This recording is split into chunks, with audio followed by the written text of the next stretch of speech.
The sound of the alarm pierced the silence of the small apartment. It was 6 in the morning and, like every day, Daniel woke up with a feeling of inexplicable anguish. He sat up in bed, took a deep breath, and ran a hand over his face. One more day to avoid the inevitable. He got up with mechanical steps and walked towards the bathroom. The yellowish light from the hallway dimly illuminated the bare walls of his apartment. Everything was perfectly organized, with an almost obsessive neatness. Everything except the mirrors. He had removed the bathroom mirror years ago, replacing it with a plain white tile wall. In the living room, the reflection of the television was as close to a mirror as I could tolerate. And in his room, the closet had solid wood doors, no glass. There were no mirrors in his house. I didn't need them. Daniel turned on the water and splashed a couple of handfuls on his face. Keeping his eyes down, he fumbled for the towel and wiped his face. He never looked up. He couldn't risk it. Over the years, I had developed rules for avoiding mirrors. When I went outside, I tried not to use public bathrooms. I knew exactly which cafes and restaurants had minimal or non-existent mirrors.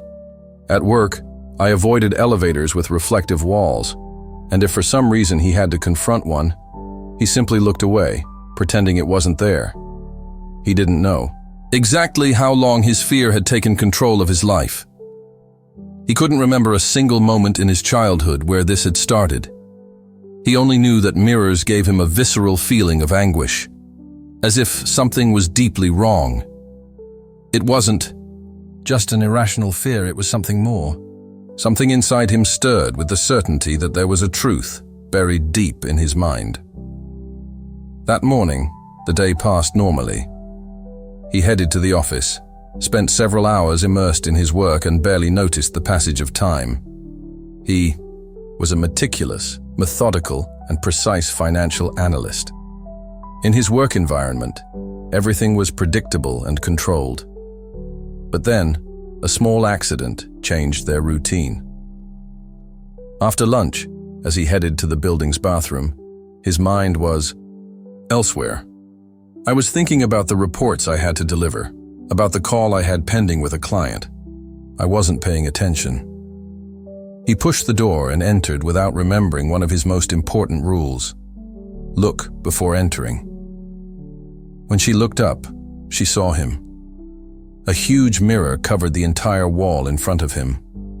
His reflection was there, inevitable, staring back at him. He felt a shock of terror so strong that his body paralyzed. His legs became weak, and the air caught in his throat. It was just his reflection, but there was something about him that made him feel like he was standing before a bottomless abyss. His eyes. His own eyes reflected in the glass seemed strange. Something in the expression, in the way they looked at him. It wasn't him. Panic engulfed him in a matter of seconds. His chest tightened, his heart beat uncontrollably. He felt intense vertigo, and the room seemed to close in on him. He turned awkwardly, tripping over the sink in his haste to get out. The sound of the door closing behind him was like a gunshot to his head. He leaned against the hallway wall, breathing heavily. I couldn't continue living like this. I couldn't continue running away. But was he fleeing from mirrors? Or from something else? The night air was cold and thick on the bar terrace. The dim light from the lanterns barely illuminated the wooden tables, where some customers were talking in low voices. Daniel stirred the ice in his glass with distracted movements. In front of him, Sergio observed him with a mixture of curiosity and concern. "Again with that face?" Sergio asked, taking a sip of his beer. Daniel blinked and looked at him blankly. "You have that damn expression of, something is eating me up inside, but I'm not going to say what." Sergio continued, resting his elbows on the table. "I know you too much, Danny. Come on, let it go." Daniel looked away. I didn't want to talk about it. In fact, she had agreed to go out with Sergio precisely to distract herself, to try to forget what had happened in the office bathroom. But the feeling was still there. He hadn't been able to shake the image of his own reflection, those eyes that seemed to belong to someone else. "It's nothing," he murmured. "Sergio the buffoon, how many years have we been friends? 15? 20? She leaned toward him with a half smile. "Don't give me that shit. I know something happened to you." Daniel felt a pang of irritation, but he knew Sergio wouldn't stop until he got an answer. He sighed and took a sip of his drink before speaking. "I had a panic attack today," he confessed quietly. Sergio frowned. "Again?" Daniel nodded without looking at him. "It was through a mirror." There was a brief silence before Sergio spoke again. "Danny, until when are you going to continue with that?" Daniel clenched his jaw. "It's not something I can control. I don't know. Maybe if you talked about it." Sergio paused before continuing. "You have never told me why this happens to you." Daniel exhaled slowly. "I knew this moment would come." Sergio had always been the type of person who faced problems head-on, who believed that talking everything out helped heal. But for Daniel, it wasn't that simple. "I don't know," he finally admitted. "It's something I've felt since I was a child. Mirrors have always made me uncomfortable, but over time, it got worse." Sergio looked at him with an arched eyebrow. "And, have you never asked yourself why?" Daniel rubbed his temple. Of course he had, many times. But every time he tried to remember his childhood, his mind hit a wall. "I try not to think about it," he said at last. Sergio clicked his tongue, frustrated. "Daniel, you can't run away your whole life. Maybe there is something in your past that... Leave it, will you?" Daniel interrupted him with a tense voice. Sergio studied him for a moment, then sighed. "Good. But someday you're going to have to face it." Daniel didn't respond. He downed the rest of his drink in one gulp, feeling the burn descend his throat. That night, the dreams returned. Daniel was standing in his old childhood room. Everything looked exactly as I remembered. The bed with blue sheets, the toys scattered on the floor, the dim light from the lamp in the corner. But there was something strange in the atmosphere. The air was thick, heavy.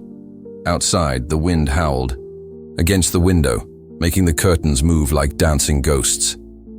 Daniel slowly turned towards the closet mirror, and then he saw it.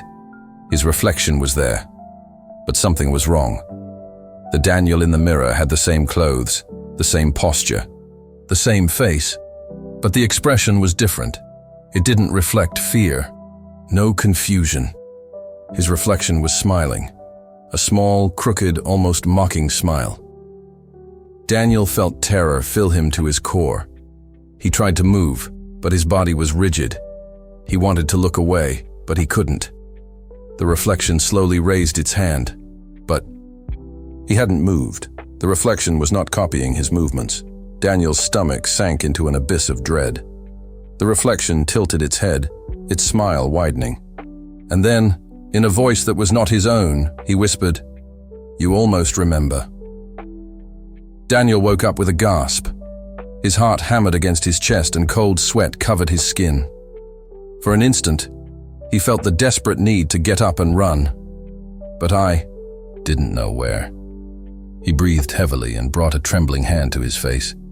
Something inside him was awakening, and that terrified him more than any mirror.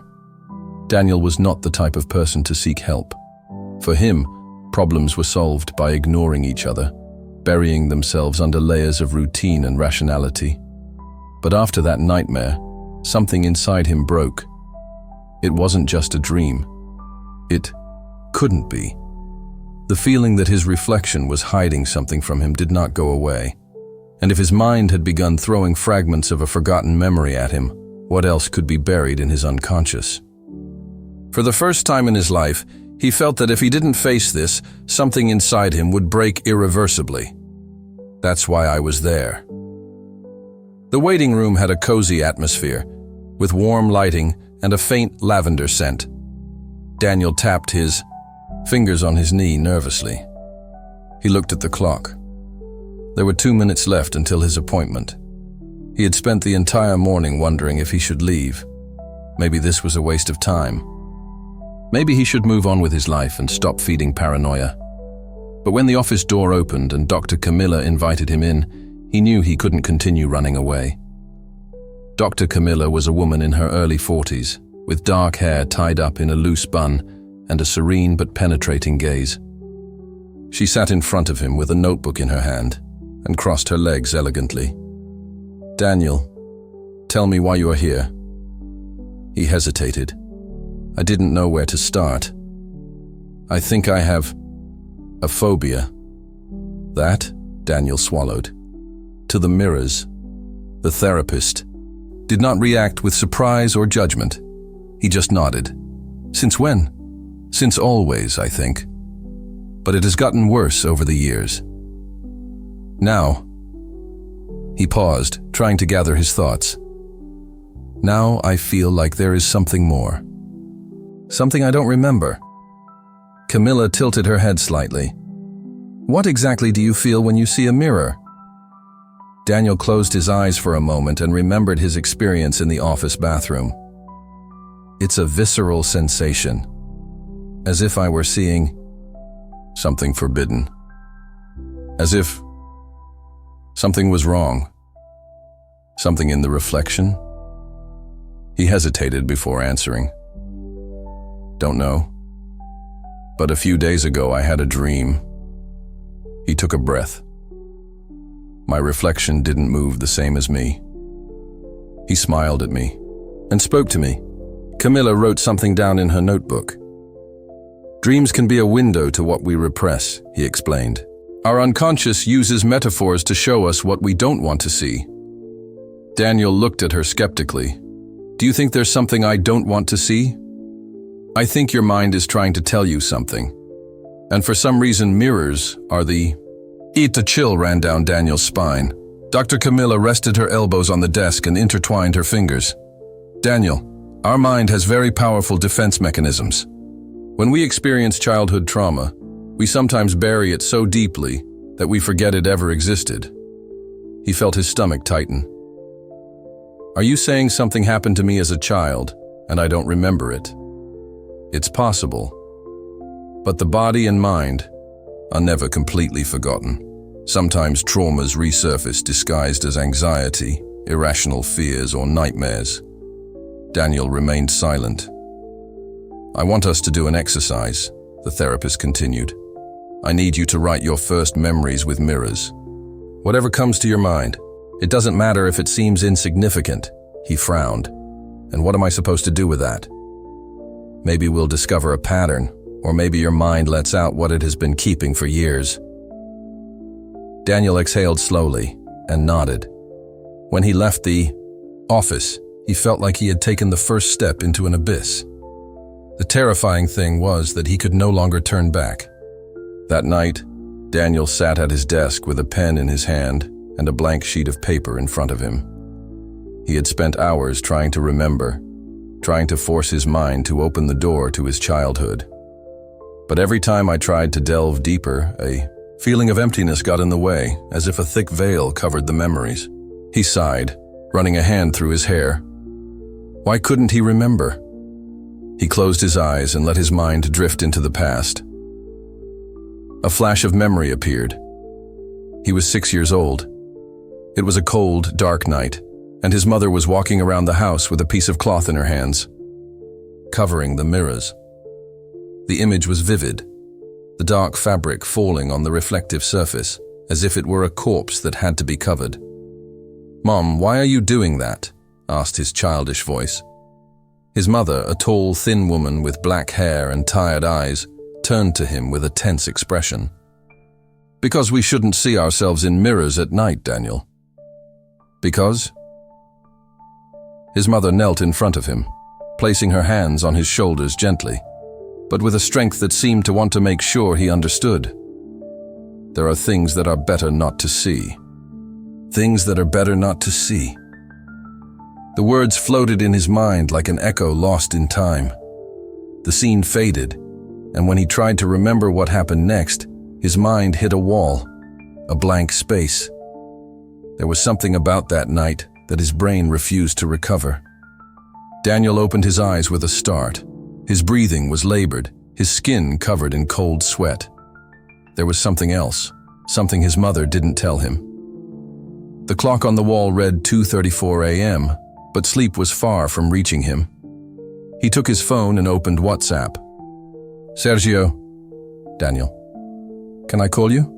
The answer came in seconds. "Sergio, what happened?" "Daniel, I remembered something. About my childhood." "Sergio, what thing?" "Daniel, my mother covered the mirrors in the house at night. He said there were things that were better not to see." Sergio took a little longer to respond.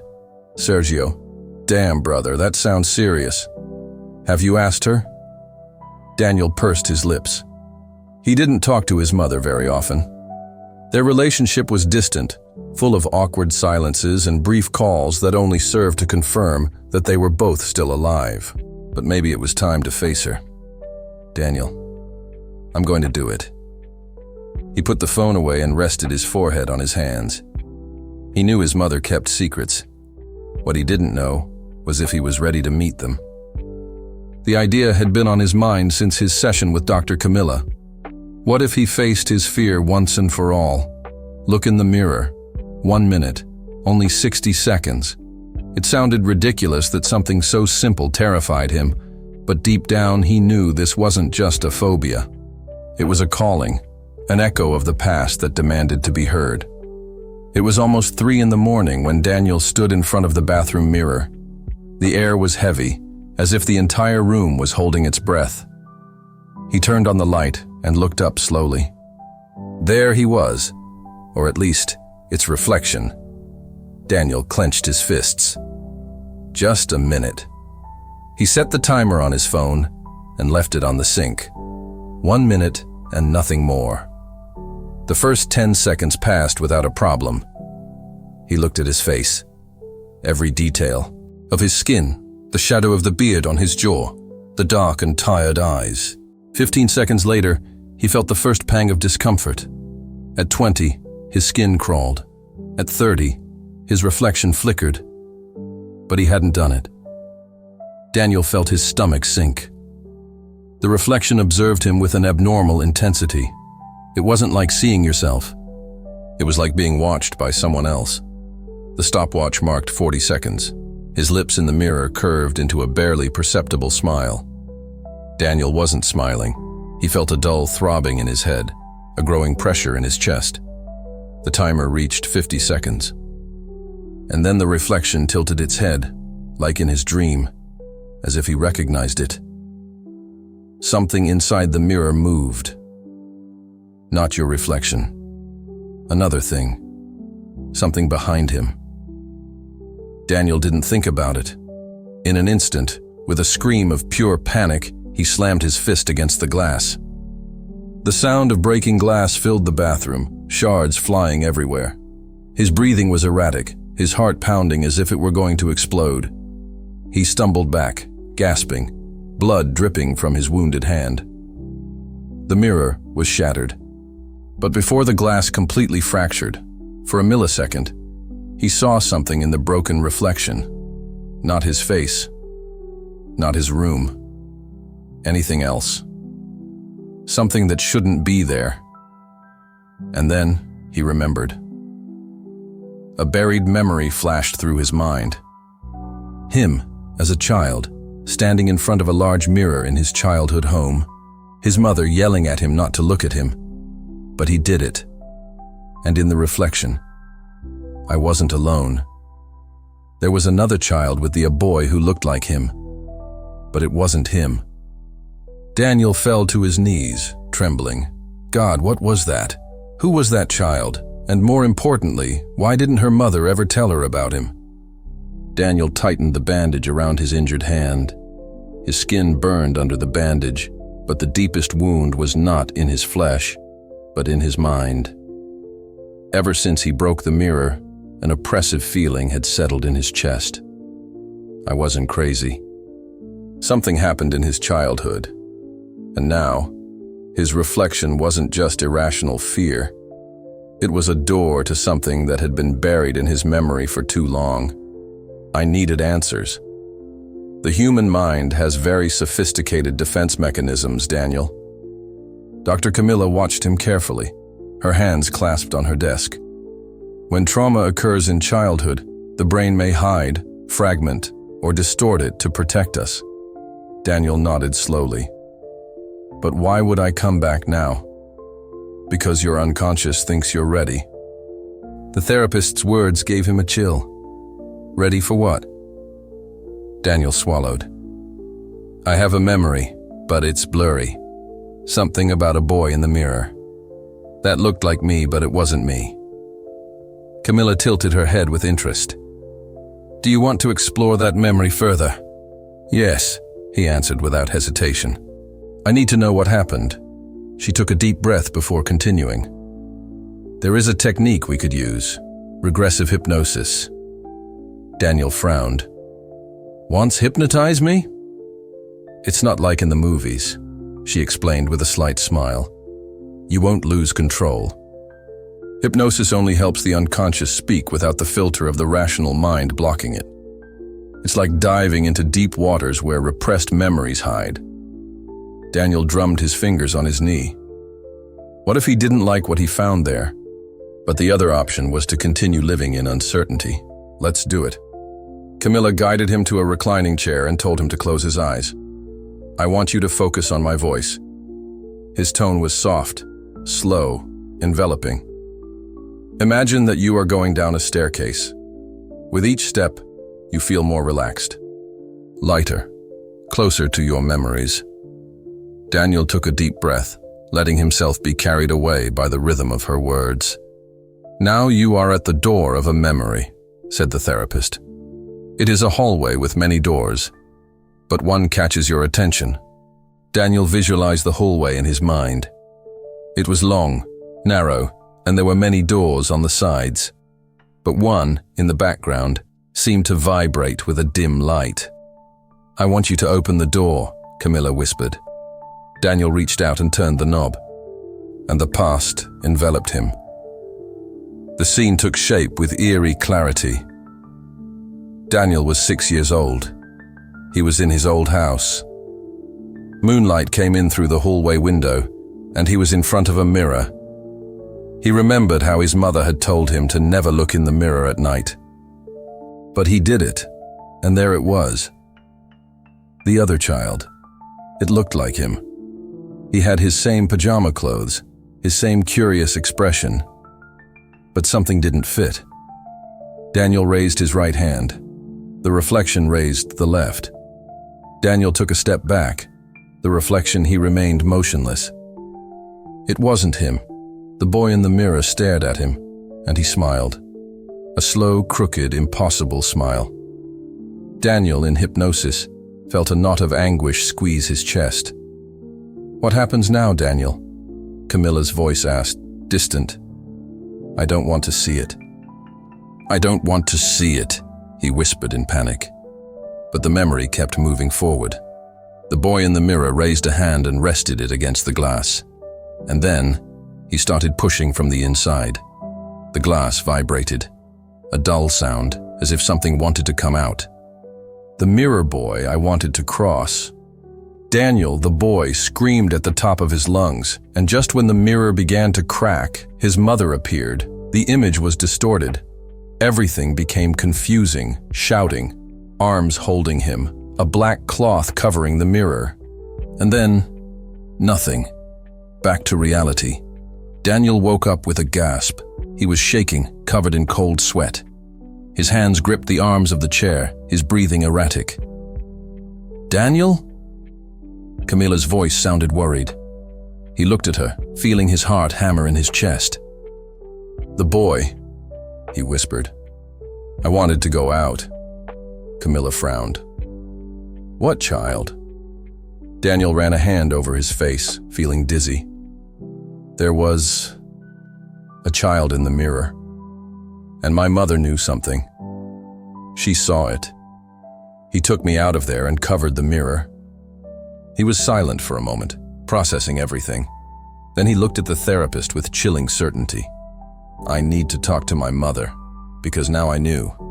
She had been hiding something all this time, and Daniel was ready to find out what it was. Daniel drove to his father's house with an upset stomach. I hadn't spoken to him in months, and every conversation with him was usually awkward and brief. Their relationship was never close. After his parents' divorce, his father became even more distant, as if the family had been a burden he was glad to be rid of.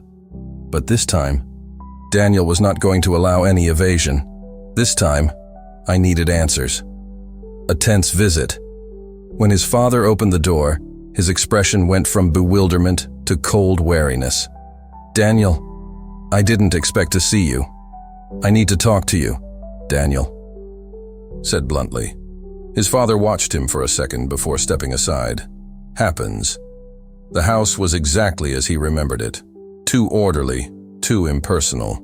As if there were no signs of real life in her. They sat in the living room, facing each other. "Tell me what's happening," his father asked, crossing his hands on his knees. Daniel inhaled deeply. "Dad, I want to know the truth about my childhood. About Mom, about the mirrors." A slight tremor ran through his father's jaw, but his expression remained unchanged. "I don't know what you're talking about." Daniel clenched his fists. "Don't lie to me.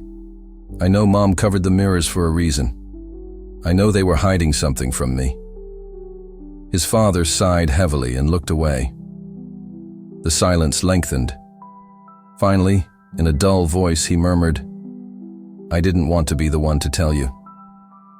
Daniel felt a chill run down his spine. "Tell me what?" His father closed his eyes for a moment, as if trying to find the best way to say it. When he opened them, his gaze had an ancient sadness. "You had a brother, Daniel." The world seemed to stop. "That?" "A twin." Daniel felt the air become thick around him. "I had a twin brother?" His father nodded slowly. His name was Samuel. Samuel. The name rang in his mind like a distant bell, like something forgotten but never truly lost. What happened to him? His father shifted in his seat. He died when they were children. Daniel felt his heart beating with uncontrolled force. As his father stared at him, as if gauging how much he should tell him. "It was an accident," he murmured. "An accident." The words sounded hollow. "Dad," Daniel said with a strained voice, "don't lie to me." His father exhaled slowly. "I don't remember the details," he said in a low voice. "I only know that it was at night. Your mother found them next to a mirror, and Samuel was no longer breathing." Daniel felt a lump in his throat. "Next to a mirror?" His father nodded slowly. "After that, your mother was never the same again. He became obsessed. He said he saw Samuel in the mirrors, that he was still there." A chill ran through Daniel's body. "Did she really see it?" His father looked away, uncomfortable. "I don't know, but I do know that it started covering all the mirrors in the house. She said that Samuel was looking at her from the other side." Daniel felt his skin crawl. "Why didn't they ever tell me anything?" "Because after Samuel's death, you changed." Daniel looked at him, confused. "What do you mean?" His father swallowed. "When you were a child, you would wake up screaming in the middle of the night. You said that Samuel was calling you from the mirror." Daniel's heart stopped for a second. "That?" His father looked down. "In the end, your mother and I thought it was best for you to forget. We didn't want you to grow up with that weight." Daniel felt his head spin. All his life he had felt that something about his childhood was wrong, incomplete. And now he understood it. He was not alone in those memories. There was another child, a boy, who had been his brother, a child who maybe it never left. God, Daniel whispered, running a hand over his face. His father looked at him with a grim expression. What happened that night? Only your mother really knows. Daniel looked up.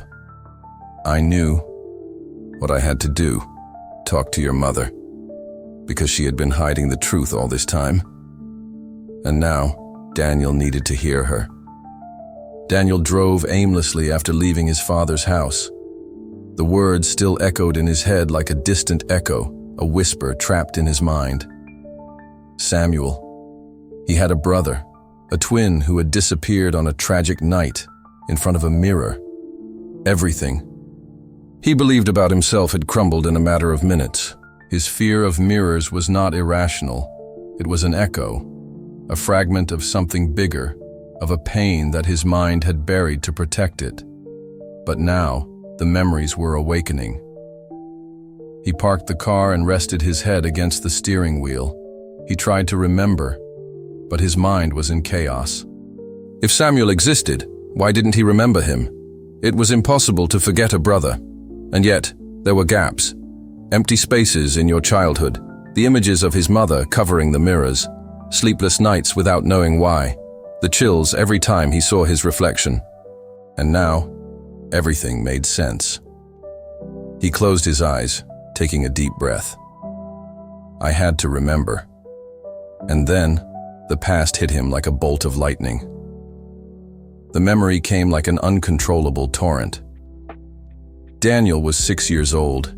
He was in his room, and Samuel was with him. His twin brother, his other half. They were wearing the same blue pajamas. They were laughing at something, a children's game they had invented. Then Samuel became serious. Daniel, I want to show you something. Daniel followed him with curiosity. They went to the hallway, where there was a large mirror. Samuel stopped in front of him. Mirror. Daniel looked at him strangely. That? Just look. Daniel looked at his reflection. He saw two identical children standing next to each other. Everything seemed normal. Until Samuel raised his hand, and its reflection, he didn't follow it. Daniel felt a chill. Sam, what are you doing? Samuel did not answer. He continued looking at the mirror, as if hypnotized. And then, Samuel's reflection, he smiled, but not a normal smile. It was something just twisted. The reflection's eyes shone with a dark hue, and the worst. It was not a copy of Samuel. It was something else. Someone else. Someone inside the mirror. Daniel wanted to walk away, but Samuel stayed still. Samuel, let's go, Daniel whispered, his heart hammering in his chest. Samuel didn't move. Neither does his reflection. But then, the reflection. He raised a hand and rested it against the glass. A dull sound echoed in the room, as if someone was calling from the other side. Samuel blinked, as if waking up from a trance. His expression went from fascination to fear. Daniel, something is not right. Daniel took a step back, feeling his skin crawl. Let's go. But the mirror trembled. Samuel's reflection pushed from inside. Samuel shouted, and then disappeared. Daniel was paralyzed. The empty reflection. Samuel was no longer there. The mirror only showed Daniel, completely alone. And then, his mother burst into the room. Shout. He covered the mirror with a dark cloth. He took him in his arms and carried him away. Don't look back, Daniel. Don't look back. The memory faded, and Daniel opened his eyes, gasping. He was in his car, but he felt like he had been somewhere else. His skin was cold. His hands were shaking. Now I knew it. Samuel had not only died, it had disappeared in front of him. He had been absorbed by the mirror, and his mother, I knew it. Daniel swallowed, feeling a primal fear rise within him. If Samuel was in the mirror, is it still there? Daniel arrived at his apartment feeling like every shadow in the room was lengthening unnaturally. The memory still burned in his mind like a freshly opened wound.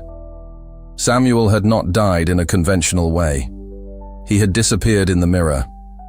His mother covered all the mirrors in the house not out of madness but out of fear. Fear that Samuel would still be there, fear that he would try to return. Daniel felt a chill run down his spine. If that was true, then Samuel might still be waiting for him, and the only way to know was to face his fear. He turned on all the lights in the room. In front of him, the largest mirror in the apartment reflected him with chilling precision. It was a tall surface, framed in dark wood. His reflection looked at him with the same intensity with which he looked at it. "There is nothing strange. There is nothing strange." He repeated those words in his mind. He took a deep breath.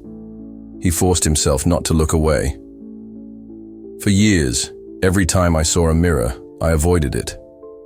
He lowered his head. He looked away. But not now. Now, I had to face whatever was there. The reflection and the truth. At first, nothing happened.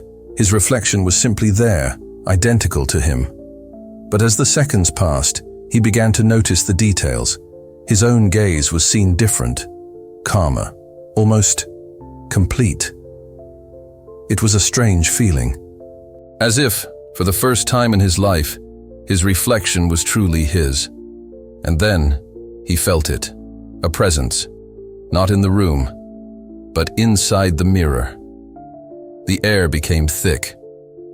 Daniel's reflection took a deep breath, but he hadn't done so at the same time.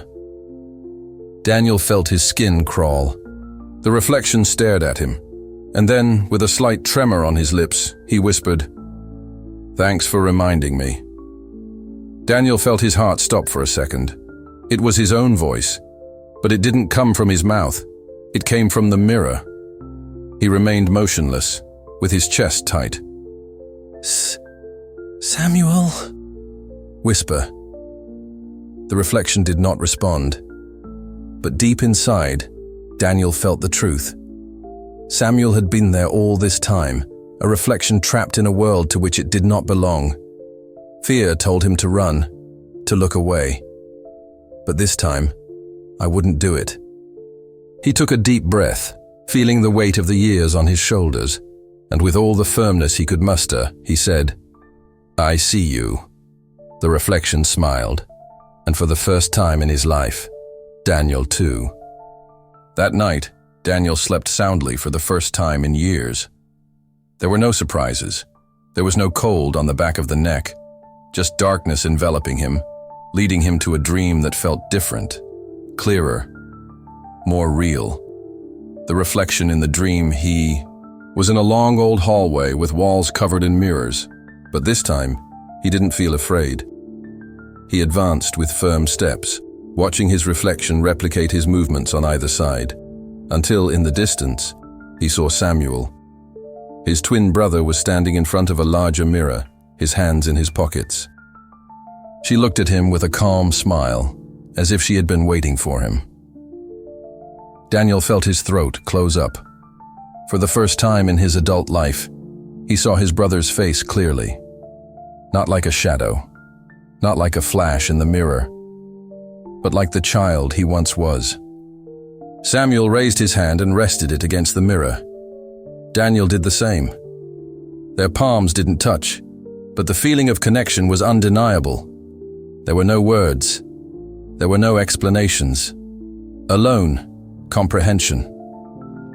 Samuel smiled one last time, and then he took a step back. The darkness began to envelop him, little by little, until his reflection completely faded. There was no fear, just peace. Daniel opened his eyes with a strange feeling in his chest. Something inside him had changed. He got up and walked to the living room mirror. His reflection looked at him calmly. There were no shadows lurking. There was no feeling of emptiness. For the first time, he felt complete. Samuel was no longer trapped in the mirrors, because it never was. The real prisoner had been him, and now he was free. The morning sun came through the window, casting a golden reflection on the living room mirror. Daniel approached calmly, barefoot, feeling the cold wood of the floor under his feet. He stopped in front of the mirror. He looked at his reflection, and for the first time in his life, he didn't feel afraid. There was no anxiety. There was no need to look away, to lower your head, to cover the surface with a sheet. Just him. Your own image, returned accurately, without distortions. So many years on the run. So many years feeling that something was stalking him from the other side. All because your mind couldn't process the truth. It wasn't the mirror that terrified him. It was the reflection of his own past, of his own unresolved pain. Samuel had disappeared. And in the process, a part of Daniel had also gone with him. But now, looking in the mirror, he noticed something different. His features remained the same. But there was something new in his gaze. A serenity, a certainty. The fear that had defined him his entire life no longer had power over him. He leaned slightly toward the mirror. He studied his own face. Before, he always felt that there was something strange in his reflection, as if it didn't belong to him at all. But now, your reflection. It was completely his. Daniel smiled, and his reflection naturally smiled back. He stayed there for a few minutes, just enjoying the feeling. I was free. Free from your fear, free from his past, free to live without the shadow of covered mirrors. He took a deep breath and turned around. The day was waiting for him, and for the first time in his life, it felt complete. The sound of the wind moving the curtains, the reflection of the evening light dyeing the room in warm tones. Daniel stands, looking at his own reflection in the mirror. His face is relaxed, his eyes serene. A reflection that he previously avoided, that previously seemed strange to him, now looks back at him naturally. The camera slowly zooms in, leaving room for the final reflection. How many of our fears are just shadows of an unresolved past? How many times have we fled from that which, in reality, only wants to be seen? Mirrors don't lie. They reflect not only what we are, but what we don't want to face. What reflection of ourselves are we avoiding looking at? Silence. Daniel breathes deeply. Take a step forward. For the first time, he does not see in the mirror an enemy, an echo of fear or an abyss. Alone, he sees himself. Full free. Smile. And with that image, the screen fades to black.